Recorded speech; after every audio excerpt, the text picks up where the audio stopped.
وبركاته. إن الحمد لله نحمده ونستعينه ونستغفره ونعوذ بالله من شرور أنفسنا ومن سيئات أعمالنا. من يهده الله فلا مضل له ومن يضلله فلا هادي له.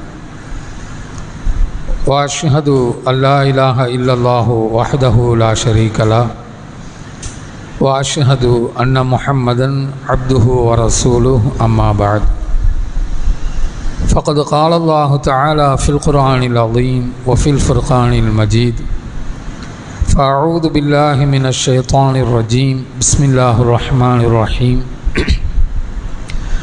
يا أيها الناس اتقوا ربكم الذي خلقكم من نفس واحدة وخلق منها زوجها وبث منهما رجالا كثيرا ونساء واتقوا الله الذي تساءلون به والأرحام إن الله كان عليكم رقيبا. يا أيها الذين آمنوا اتقوا الله وقولوا قولا سديدا يصلح لكم أعمالكم ويغفر لكم ذنوبكم ومن يطع الله ورسوله فقد فاز فوزا عظيما. وقال أيضا: يا أيها الذين آمنوا اتقوا الله حق تقاته ولا تموتن إلا وأنتم مسلمون. அளவற்ற அருளாளனும் நிகரற்ற பேரன்புடையோனுமாகிய எல்லாம் வல்ல அல்லாஹ்வின் திருப்பெயரால் ஆரம்பம் செய்கிறேன். கண்ணியத்திற்குரியவர்களே, அல்லாஹு ரப்புல் ஆலமீன் நமக்கு பணித்த கட்டளையை நிறைவேற்றுவதற்காக நாம் எல்லோரும் இங்கே ஒன்று கூடி இருக்கிறோம்.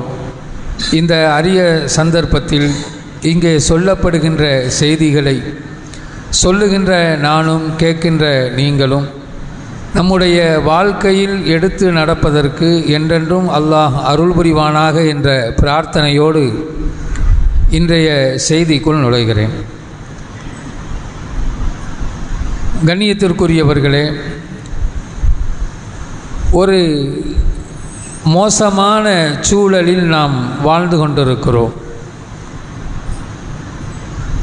நம்மை சுற்றிலும் பாவங்கள் வியாபித்திருக்கிறது. எங்கே திரும்பினாலும் எதை பார்த்தாலும் பாவமாக இருக்குது. எதை கேட்டாலும் பாவச் செய்திகள், எதை பேசினாலும் பாவச் செய்திகள். இப்படியான ஒரு சூழலில் நாம் வாழ்ந்து கொண்டிருக்கிறோம். எந்த நொடி பொழுதிலும் நாம் கெட்டுவிடலாம், வழிதவறி விடலாம், வழிகட்டு விடலாம் என்ற அபாயகரமான ஒரு சூழலில் நாம் வாழ்ந்து கொண்டிருக்கிறோம். இப்படிப்பட்ட சூழலிலிருந்து நம்மை நாம் பாதுகாத்து நாம் மறுமையில் வெற்றி வாழ்க்கையை வாழக்கூடியவர்களாக நம்முடைய வாழ்க்கை இந்த உலகத்தில் அமைய வேண்டும் என்று சொன்னால் அதற்கு நம்மிடத்திலே இருக்க வேண்டிய கட்டாயம், நாம் கடைபிடிக்க வேண்டிய பண்பாக இருக்கின்றது இறையச்சம். ஆனால் இந்த இறையச்சம் எந்த அளவுக்கு இன்றைக்கு இந்த சமுதாயத்தவர்களால் பார்க்கப்படுகிறது என்று சொன்னால், இது ஒரு ஆப்ஷனல் திங், அதாவது விருப்ப தேர்வு. தேவையற்ற ஏற்பட்டால் அல்லாஹ்வை பயந்து கொள்ளலாம், இல்லை என்றால் இல்லை. ஒட்டு எல்லோருமே இந்த மாதிரி ஒரு சூழலில் தான் நாம் வாழ்ந்து கொண்டிருக்கிறோம். கண்ணியத்திற்குரியவர்களே, இறையச்சம் என்பது விருப்ப தேர்வல்ல, அது நம்மிடத்திலே நாம் கடைபிடிக்க வேண்டிய கட்டாய பண்பு.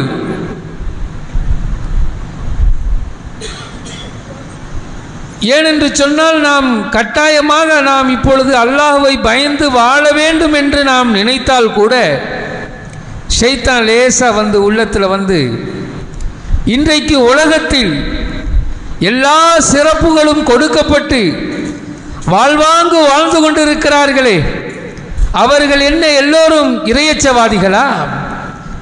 அல்லாஹ்வை பயந்ததினால் அவர்களுக்கு இந்த செல்வமும் செல்வாக்கும் இந்த சிறப்பான வாழ்க்கையும் அவர்களுக்கு கிடைத்திருக்கிறதா? இல்லை. ஆதலால் நீ இறைவனை பயப்பட வேண்டிய அவசியம் இல்லை என்று ஷைத்தான் நமக்குள்ளே போதிக்கிறதன் காரணமாக அதை நம்ம அப்படியே எடுக்கிறோம். ஆமாம், பார்க்குறோம், இவ்வளவு சிறப்பாக வாழ்ந்து கொண்டிருக்கிறான், அவன் என்ன அவன் அல்லாஹ்வை பயந்துக்கிட்டா இருக்கான் என்று நாம் நினைக்கிறோம். ஒப்பீடு செய்து பார்க்கிறோம், நாமும் சாதாரணமாக இருக்கிறோம். கண்ணியத்திற்குரியவர்களே, அல்லாஹ் ரப்புல் ஆலமீன் தெளிவாக சொல்லுகிறான், மன்கான யுரீதுல் ஹயாத்தத் துன்யா வஸீனத்தஹா, இந்த உலக வாழ்க்கையை, இந்த உலகத்தின் அலங்காரங்களை யார் விரும்பிவிட்டாரோ, யார் தேர்ந்தெடுத்து கொண்டாரோ, இந்த உலகத்தில் நான் செல்வாக்கு மிகுந்தவனாக, மிகச்சிறந்த எல்லா செல்வங்களும் கொடுக்கப்பட்டவனாக, சிறப்பிற்குரியவனாக வாழ வேண்டும் என்று நினைத்து உலகத்து வாழ்க்கையையும் அதன் அலங்காரங்களையும் கவர்ச்சிகளையும் தேர்ந்தெடுத்து கொண்டவனுக்கு அல்லாஹ் சொல்லுகிறான், நுவஃபி இலைஹிம் அமாலஹும் ஃபீஹா, நாம் மறுமையை தவிர்த்து இந்த உலகத்தை விரும்பியவர்களுக்கு, இந்த உலகத்தின் அலங்காரங்களை கவர்ச்சிகளை விரும்பியவர்களுக்கு நாம் அவற்றை முழுமையாக்கி கொடுப்போம், முழுமையாக நிறைவேற்றி கொடுப்போங்கிறான்ல. யார் உலகத்தை ஆசைப்பட்டுட்டாங்களோ, மறுமையை பற்றி நினைக்கல, அல்லாஹ்வை பயப்படலை, உலகத்தில் வாழும்போது நல்லா வாழ்ந்துட்டு போயிடுவோம்யா என்று நினைக்கக்கூடியவர்களுக்கு அல்லாஹ் சொல்லுகின்ற பதில், அவன் ஆசைப்பட்டதை முழுமையாக நிறைவேற்றி கொடுப்போம். நுவஃபி இலைஹிம் அமாலஹும் ஃபீஹா வஹும் ஃபீஹா லா யப்ஹஸூன், எந்த குறையும் வைக்க மாட்டோம். அல்லாஹ் சொல்றான், எந்த குறையுமே வைக்க மாட்டோம் என்று சொல்லுகிறான். அப்போ நாம் பார்க்கின்றோம், அச்சமற்று வாழ்க்கையை மேற்கொண்டவர்கள் சிறப்பாக வாழுகின்றார்கள் என்று சொன்னால் உலகத்தை விரும்பிட்டான், அல்லாஹ் முழுமையாக கொடுத்து வச்சிருக்கிறான் என்றால் அவர்களுக்கு மறுமையில் அவர்களுடைய வாழ்க்கை மிகப்பெரிய நஷ்டத்தில், இன்னும் சொல்ல போனால் நரகத்திற்குரியவர்களாக இருக்கிறது. என்றால் மறுமை வாழ்க்கைக்கு நமக்கு வெற்றியை தேடித் தருவது ஒன்றே ஒன்றுதான், அது இறையச்சம் மாத்திரம்தான். இந்த உலகத்தில் நாம் வழிகடாமல் இருப்பதற்கும், பாவங்களில் வீழ்ந்து விடாமல் இருப்பதற்கும், நம்மை பாதுகாத்து இறையச்சம் உடையவர்களாக வாழ்ந்து நாம் மரணித்தோம் என்று சொன்னால் நம்முடைய மறுமை வாழ்க்கை இன்ஷா அல்லாஹ் வெற்றி வாழ்க்கையாக அமையும். இதை நபித்தோழர்கள் உணர்ந்து கொண்டார்கள். இறையச்சம் என்பது ஆப்ஷனல் திங்க் அல்ல, விருப்ப தேர்வல்ல, அதை நான் கடைபிடிக்க வேண்டிய கட்டாய பண்பு என்பதை நபித்தோழர்கள் உணர்ந்து கொண்டதின் காரணமாகத்தான் அவர்களுடைய ஒவ்வொரு செயலும் அல்லாஹ்வால் அங்கீகரிக்கப்பட்டதாக இருந்தது. அதனால்தான் எத்தனையோ விஷயங்கள் இருக்க ஹஸரத் அபூபக்கர் ரலியல்லாஹு தஆலா அன்ஹு அவர்களை அல்லாஹ்வின் தூதர் நபிகள் நாயகம் ஸல்லல்லாஹு அலைஹி வஸல்லம் அவர்கள் தம்முடைய முதன்மை தோழனாக, தனக்கான முதன்மை பிரதிநிதியாக ஆக்கி கொண்டார்கள். இறையச்சம் மிகுந்திருந்தது அபூபக்கர் ரலியல்லாஹு அன்ஹு அவர்களிடத்திலே. அவர்கள் ஒரு தடவை ஒரு பறவையை பார்க்கிறார்கள். நம்மெல்லாம் பறவையை பார்த்தோம், என்ன சாதாரணமாக இருக்கிற பறவை இல்லை, வித்தியாசமான ஒரு பறவை நம் கண்ணில் படுகிறது என்று சொன்னால் அதனுடைய பறவையின் அழகை ரசிப்போம். இது எங்கிருந்தோ வந்திருக்குது, அழகான படைப்பாக இருக்கிறது என்று நாம் பிரமித்து போய் நிற்போம், ஆச்சரியப்படுவோம். ஆனால் அபூபக்கர் ரலியல்லாஹு அன்ஹு இறையச்சவாதி, அவர்களுடைய பார்வை அந்த பறவையை பார்த்து சொல்லுகிறார்கள், தூபாலக்கு யா தயிர், பறவையே உன் மீது சுபசோபனம் உண்டாகட்டும், உனக்கு நன்மை உண்டாகட்டும். தகவு அலா ஷஜரத்தின் சும்ம துத்தீரு, நீ வந்து மரத்தில் உட்கார்ற, இஷ்டம் போல உட்கார்ற, இஷ்டத்துக்கு வர, இஷ்டத்துக்கு பறந்து விழுந்து செல்லுற. ஒலைஸ அலைக்கு ஹிசாபுன், உனக்கு எந்த கேள்வி கணக்கும் இல்லை. வலா அதாபுன், உனக்கு எந்த தண்டனையும் இல்லை. நாளைக்கு மறுமையில் உனக்கு எந்த கேள்விகள் விசாரணையும் இல்லை, கேள்வி கணக்கு இல்லை, உனக்கு என்ன தண்டனையும் இல்லை. நீ பேசாம வர்ற, பேசாம உட்கார்ற, மரத்தில் உட்கார்ற, இஷ்டம் போல வர்ற, இஷ்டம் போல பறக்கிற, சுத்தி திரிகிறாய் என்று அபூபக்கர் ரலியல்லாஹு அன்ஹு அவர்கள் பறவையை பார்த்து பேசுகிறார்கள். அப்படி அவர்கள் பேசுகின்ற பொழுது அவர்கள் அமீருல் மோமினின், முஸ்லிம்களுடைய ஜனாதிபதி, பயப்படுறாங்க. இவ்வளவு பெரிய எனக்கு பொறுப்பு ஒப்படைக்கப்பட்டிருக்கிறது, நாளை மறுமையில் எனக்கான விசாரணை என்னவாக இருக்கும்? என்னிடத்தில் ஒப்படைக்கப்பட்ட பொறுப்பு குறித்து நான் விசாரிக்கப்படுகின்ற பொழுது என்ன பதிலை சொல்ல காத்திருக்கிறேன்? நான் அது முழுமையாக அந்த பொறுப்பிற்குரியவனாக நடந்து கொள்கிறேனா? அச்சமாக இருக்கிறது. ஆதலால் தான் பறவையை பார்த்து சிந்திக்கிறார்கள், இத மாதிரி நான் இருந்திருக்க கூடாதா? ஒண்ணுமில்லாம ஆயிருப்பேன், நாளைக்கு எனக்கு விசாரணை இருக்கிறது, கேள்வி கணக்கு இருக்கிறது, தண்டனை இருக்கிறது. அச்சம், இறையச்சம். இன்னும் பாருங்க, அல்லாஹ்வுடைய தூதர் மிஅராஜ் சென்று விட்டு வந்து சொல்லுகிறார்கள், மக்களிடத்தில் தான் கண்ட காட்சிகளை, தான் சென்ற அந்த பயணத்தை பற்றி விவரிக்கிறார்கள். விவரித்த மாத்திரத்திலேயே அபூபக்கர் ரலியல்லாஹு அன்ஹு அவர்கள் சொல்லுகிறார்கள், அல்லாஹ்வுடைய தூதர் சொன்னது சத்தியம், உண்மையிலேயே அவர்கள் மிஅராஜ் என்ற பயணத்தை நிறைவேற்றி வந்திருக்கிறார்கள், அவர்கள் கண்ட காட்சிகள் எல்லாம் உண்மை என்று உண்மைப்படுத்தினார்கள். என்ன காரணம்? அல்லாஹ் ரப்பல் ஆலமீன் திருமறை குர்ஆனிலே சொல்லுகிறானே, அத்தீயுல்லாஹ வ அத்தீயுர் ரசூல், அல்லாஹ்வுக்கும் அல்லாஹ்வுடைய தூதருக்கும் கட்டுப்படுங்கள். கட்டுப்பட்டதின் காரணமாக உண்மையிலே எப்படி மக்கள் எல்லோரும் பேசுங்க, ஒரே ராத்திரி இவர் அங்க போனாராம், இங்க போனாராம், அப்படி போனாராம், இப்படி பயணப்பட்டாராம், இதெல்லாம் சாத்தியமா என்று மக்கள் விமர்சித்துக் கொண்டிருக்கும், வேற வார்த்தையே இல்லை. அவர் சித்திக், அவர் உண்மையைத்தான் சொல்லுகிறார் என்று சொன்னார்களே. இந்த பண்பு இறையச்சத்தால் விழுந்தது. ஆதலால் தான் அவர்களை தன்னுடைய முதன்மை தோழனாக, தன்னுடைய முதன்மை பிரதிநிதியாக அல்லாஹ்வுடைய தூதர் ஆக்கி கொண்டார்கள். இந்த மாதிரி நம்மிடத்திலே வந்துவிட வேண்டும். நம்முடைய பார்வை இறையச்சமுடையதாக இருக்க வேண்டும், நம்முடைய கேள்வி இறையச்சமுடையதாக இருக்க வேண்டும், நம்முடைய செய்கைகள் இறையச்சமுடையதாக இருக்க வேண்டும், நம்முடைய நடவடிக்கைகள் இறையச்சம் மிகுந்ததாக இருக்க வேண்டும்.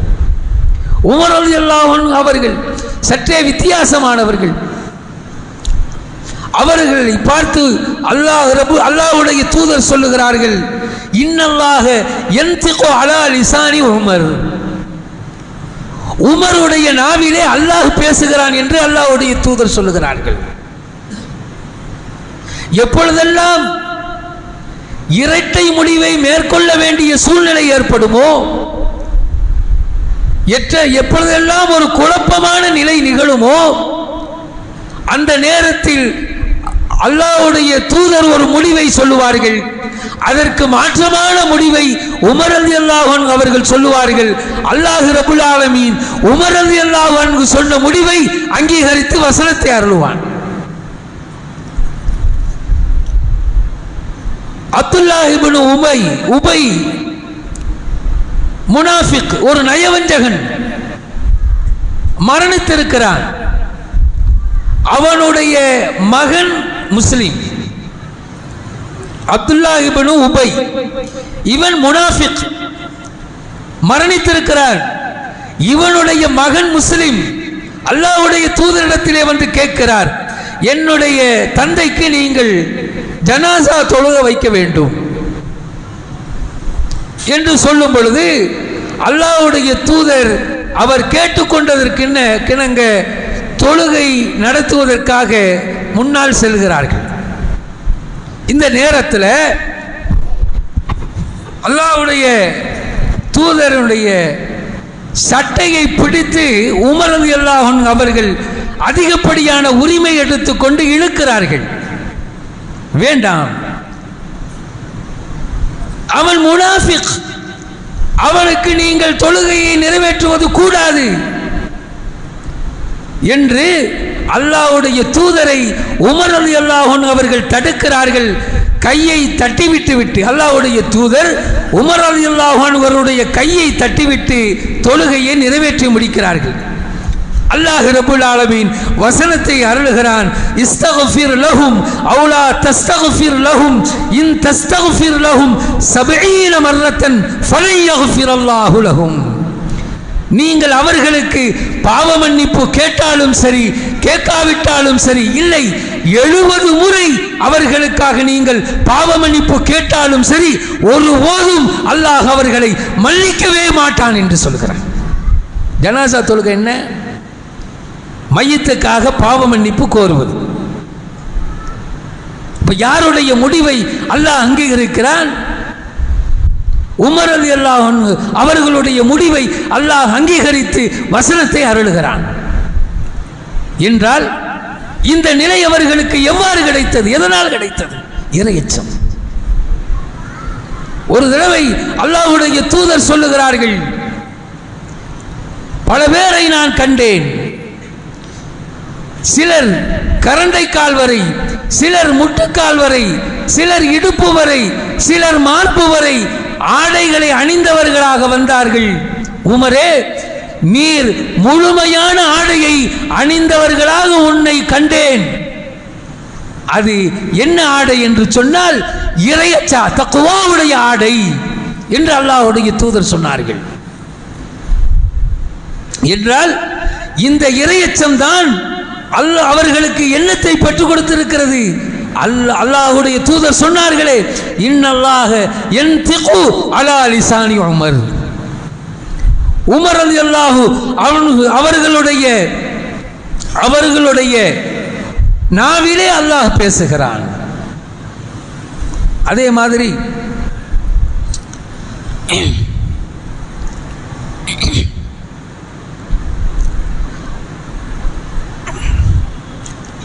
அல்லாஹ்வுடைய உமர் ரலியல்லாஹு அன்ஹு அவர்களுடைய கடைசி காலகட்டம். அந்த கட்டத்தில் அபூ லூலு என்பவன் உமர் ரலியல்லாஹு அன்ஹு அவர்களிடத்தில் ஒரு பிரச்சனையை கொண்டு வரான். என்னுடைய முதலாளி என்ன சரியாக நடத்தலை, எனக்கானதை சரியாக நிறைவேற்றி தருவதில்லை, அநியாயம் செய்கிறார் என்ற புகாரை உமர் ரலியல்லாஹு அன்ஹு அவர்களிடத்தில் ஜனாதிபதி அவங்கள்ட்ட சொல்கிறான். சொன்ன நேரத்தில் உமர் ரலியல்லாஹு அன்ஹு அவர்கள் அவரை அழைத்து விசாரிக்கிறார்கள். அவருடைய ஓனரை கூப்பிட்டு விசாரிக்கிறாங்க. விசாரித்தா குறைகள் முழுவதும் அபூ லூலு இடத்துல இருக்குது. உடனே சொல்கிறாங்க, இர்ஜி வாஹ்சின் இலா மௌலாக்க, போ, ஒழுங்கா போய் முதலாளி சொல்கிறத கேட்டு நட என்று எச்சரித்து அனுப்புகிறார்கள். இவருடைய தீர்ப்பை ஒத்துக்கொள்ளாதவன் கத்தியில் விஷம் தோய்த்து ஒரு நாள் ஃபஜ்ருடைய தொழுகையில் முதல் சஃப்ல வந்து உட்கார்ந்துக்கிறான்.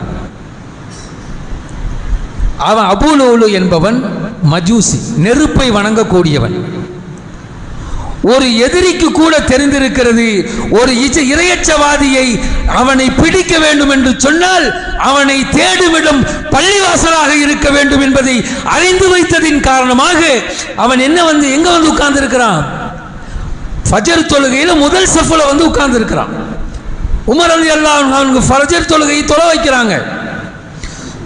முதல் ரக்காத்திலேயே சதக்குன்னு குத்திடுறான். குத்திட்டு தப்பித்து செல்லுகின்ற பொழுது அவனை தடுக்க முற்பட்ட 6-7 பேரையும் குத்திடுறான். உமர் ரலியல்லாஹு அன்ஹு அவர்கள் இரத்த வெள்ளத்தில் மரணப்படுக்கையில் இருக்கிறாங்க. இந்த நேரத்தில் உமர் ரலியல்லாஹு அன்ஹு அவர்கள் கேட்கிறாங்க, என்னை குத்தியது யார்? என்னை குத்தியது யார் என்று கேட்கின்ற பொழுது மக்கள் சொல்லுகிறார்கள், அபூ லூலு என்று சொல்கிறார்கள். உடனே உமர் ரலியல்லாஹு அன்ஹு அவர்கள் சொல்கிறார்கள், அல்ஹம்துலில்லாஹ், அல்லாஹ்வுக்கே எல்லா புகழும். என்னை குத்திய கொன்ற பாவத்தை ஒரு முஸ்லிமுக்கு அல்லாஹ் கொடுக்கவில்லை. எங்கே இறையச்சம் எந்த அளவுக்கு இருக்கிறது என்று சொன்னால், நான் மட்டுமல்ல எந்த முஸ்லிமும் அல்லாஹ்வுடைய தண்டனைக்கு ஆளாகிவிடக் கூடாது என்று என்ன தோன்றுகிறது என்று சொன்னால், இது மாதிரியான இறையச்சம் நம்மிடத்திலே வந்துவிட வேண்டும்.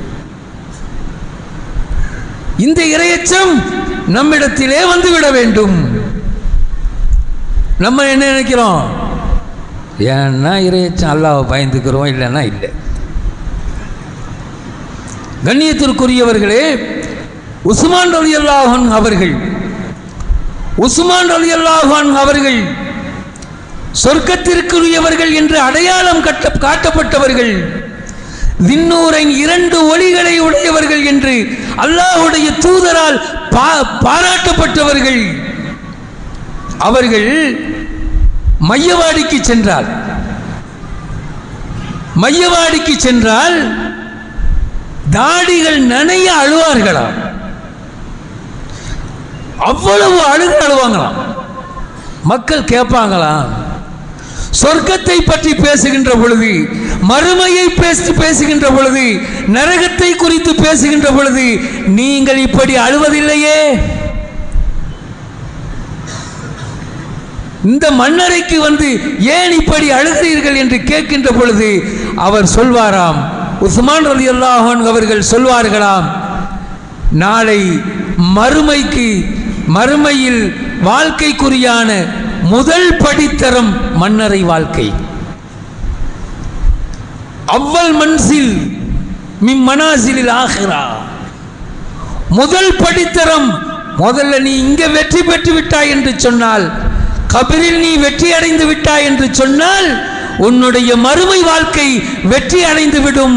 என்னுடைய மறுமை மன்னரை வாழ்க்கை எவ்வாறு அமைய போகிறதோ என்று நான் நினைத்து பயந்து அழுகிறேன் என்று சொன்னால், எந்த அளவுக்கு அச்சம் வருதா? மையவாடிக்கு நாம் அதுவும் போறோம். அல்லாஹ்வுடைய தூதர் சொன்னார்கள், ஜூருல் குபூர், மன்னரைகளை சந்தியுங்கள், ஃபைன்னஹா துதக்கிருல் மௌத், அது மரணத்தை உங்களுக்கு நினைவுபடுத்தும், உங்களுடைய மரணத்தை உங்களுக்கு நினைவூட்டும். மன்னரைக்கு செல்றோம், நம்ம போறோமே, ஜனாசாவை தூக்கி கொண்டு அடக்குவதற்காக செல்கிறோமே, ஞாபகம் வருதா? நம்முடைய மரணம் நமக்கு ஞாபகம் வருகிறதா? இல்லாது கொள்ளாததுன்னா அங்கதான் நம்ம கதைக்கிறோம். அரட்டை கச்சேரியை எந்த இடத்தில் எவ்வளவு அபாயகரமான ஒரு சூழல், எல்லோரும் அடக்கப்படுகின்ற இடம், நாமும் அந்த இடத்தை எப்படியான ஒரு நிலையாக வைத்து அல்லாஹ்வுடைய தூதர் நமக்கு கற்றுத்தராங்க. போய் மன்னரையை சந்தி, அது உனக்கு உன்னுடைய மரணத்தை நினைவூட்டும் என்று நமக்கு சொன்னாலும் கூட நினைவே வருவதில்லை நம்ம மரணம். அவர் மரணித்தவர் கூட அதை பற்றி கவலை இல்லை. அவன் 4 பேர் அடக்கிக்கிட்டு இருப்பாங்க, செஞ்சுக்கிட்டு இருப்பாங்க, வேலை செஞ்சுக்கிட்டு இருப்பாங்க. நம்ம இங்கே சுற்றி அரட்டை கச்சேரி, கெக்கபக்கன்னு சத்தமோட்டு சிரிக்கிறோம். எப்படி இது? இப்போ நம்ம இறையச்சவாதியா இருக்கா? கண்ணியத்திற்குரியவர்களே, நம்மை மாற்றிக்கொள்வதற்காக அல்லாஹ்வுடைய தூதர் கற்றுத்தந்த வழிகளை எல்லாம் புறக்கணித்தால் எப்படி நம்மிடத்திலே இறையச்சம் வரும்? இன்னும் அல்லாஹ்வுடைய தூதர் சொன்னார்கள், லா தஹாசது, ஒருவருக்கொருவர் பொறாமைப்பட்டுக் கொள்ளாதீர்கள், வலா தனாஜசு, ஒருவருக்கொருவர் தர்க்கித்துக் கொள்ளாதீர்கள், வரா தபாகலு, ஒருவருக்கொருவர் கோபித்து சண்டையிட்டுக் கொள்ளாதீர்கள், வலா ததாபரு, ஒருவருக்கொருவர்கள் புறக்கணித்துக் கொள்ளாதீர்கள், வலா யபிஉ பஅதுக்கும் அலா பைஇ பஅதின், ஒருவர் வியாபாரம் செய்கிற இடத்துல போய் இன்னொருவர் வியாபாரம் செய்யாதீர்கள். வகூனு இபாதல்லாஹ், அல்லாஹ்வுடைய அடியார்களாக ஆகிவிடுங்கள். இஹ்வானா, சகோதரர்களாக ஆகிவிடுங்கள். பொறாமை கொள்ளாதீர்கள், சண்டையிட்டுக் கொள்ளாதீர்கள், வீண் தர்க்கம் செய்யாதீர்கள், ஒருத்தர் புறக்கணிக்காதீங்க. ஒருத்தர் வியாபாரம் செய்கிற இடத்துல வியாபாரம் நீ ஒரு வியாபாரம் செய்யாத, ஒவ்வொன்றையும் சொல்லி தந்து நீ அல்லாஹ்வுடைய அடியாராயிரு, எல்லோரும் சகோதரர்களாக இருங்கள்.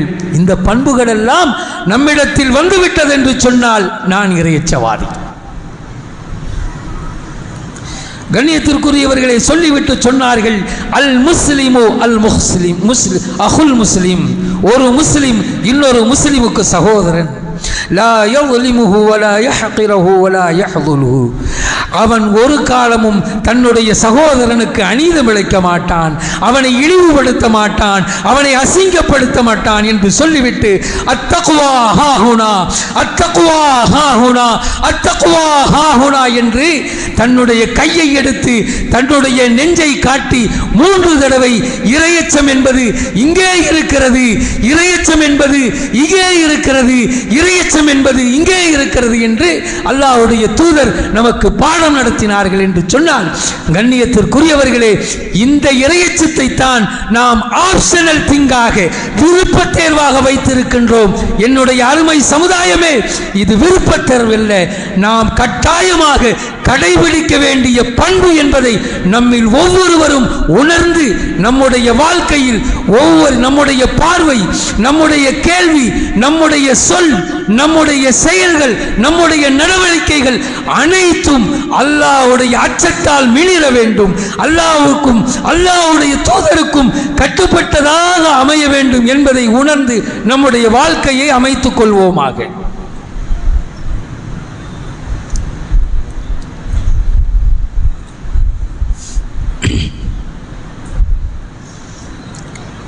நஹ்மதுஹு வ நுஸல்லி அலா ரசூலில் கரீம்.